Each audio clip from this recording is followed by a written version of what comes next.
Hi, good afternoon. Today we will be attempting a question on functions.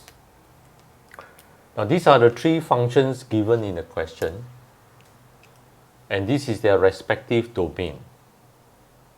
Question 1, part 1, they ask you to find the f inverse of x. Now to find the f inverse of x, you let y be equals to the function. Now let's do that. So part 1. So let y be equals to 1 over 1 plus x over into 3 minus x.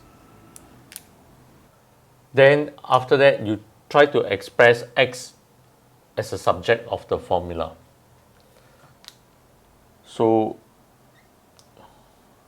you do a cross multiply. You get this is equals to 1 over y. Alright, then you just simply multiply them out, expand it. So x squared minus 2x minus 3 plus 1 over y equals to 0. What I do is I expand this and then I bring it over to this side. Now expand, you find that this is minus x squared. Alright, so I want to work with a positive x squared. For me, it's easier to work with a positive x squared. So I bring it to this side. Is it a necessary? No, it's not necessary. Alright, but I prefer to do that. So you can either complete the square or you can use a quadratic formula. For me, I choose to use a quadratic formula. So x is equals to minus b, so you got 2 plus minus square root. Now b squared is 4 minus 4, 4ac, so c is minus 3 plus 1 over y over 2a. Alright, 2 is common to all. The square root of 4 is 2. So you cancel this out. This becomes 1. This one also cancel out. Here becomes 1. Alright. So x will be equals to 1 plus minus square root of 4 minus 1 over y.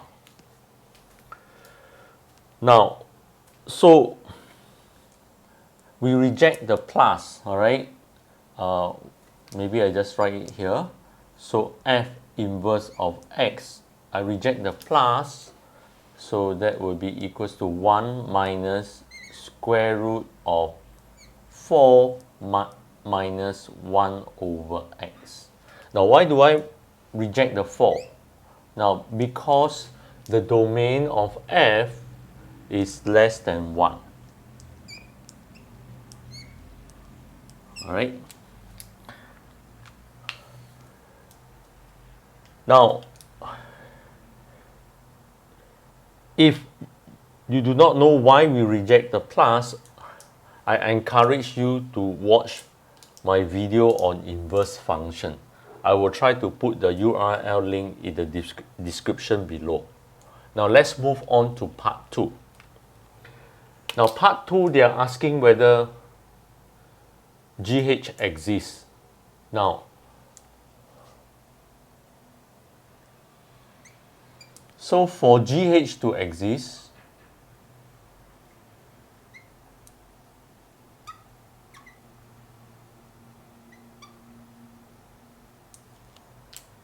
you need to have the range of G to be a subset or an equal subset to the domain of H. Now, the domain of H is pretty simple, all right? It's given by this. So domain of H is greater than ln 2, all right? So equals to non-inclusive of ln 2, but greater than, so greater than ln 2, all right, up to infinity.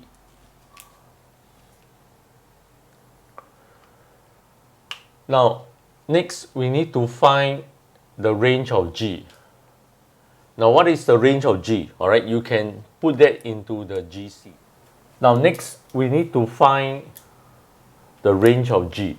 How to find the range of G? You key in the function into your GDC, all right, together with its domain, and then you will get your graphs. It will look something like that. So your range of G will be from negative infinity to infinity. All right, so let's write that down.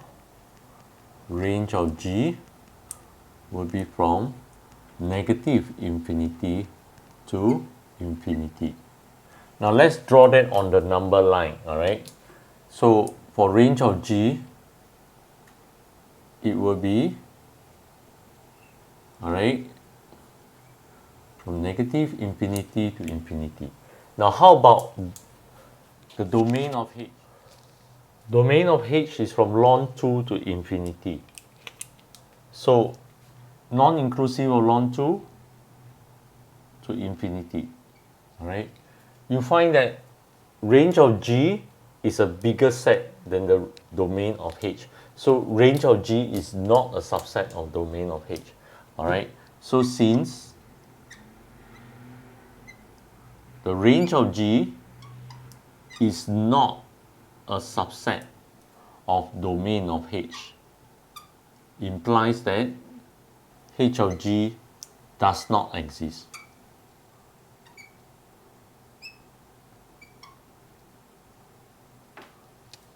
Okay. Now next we move on to part 3. Part 3, they are asking you to find the composite function gh of x. Now let's do that. Now how to find gh of x? You put h of x into g. Okay. So g h of x, you put h of x into g, you got ln 2 minus 4e to the power of minus x. Part 4 of the question, you are asked to find gh inverse of ln 4 over 3 without finding gh. Let y be equals to gh inverse of ln 4 over 3. Now, so we gh both sides, so what do we get? We get g of h y be equals to ln 4 out of 3. All right. Now, what is gh of y? Now, you got gh is this, all right? So you will have ln 2 minus 4 e to the power of minus y equals to ln 4 out of 3. So from here you got 2 minus 4 e to the power of minus y equals to 4 over 3.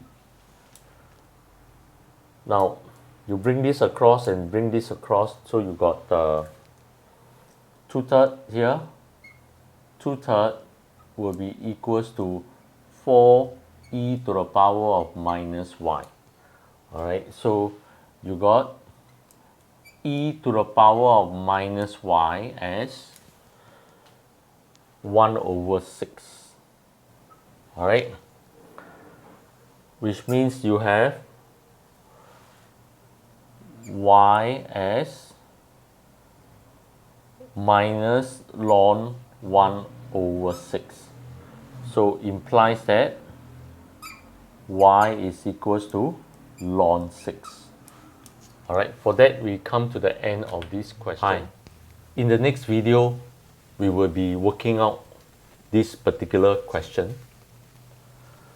The last part of this question, finding the values of k, is rather interesting. Now I'll be working out the detailed solution and I will put the URL link in the description below. We hope to see you again. Have a nice day. Thank you.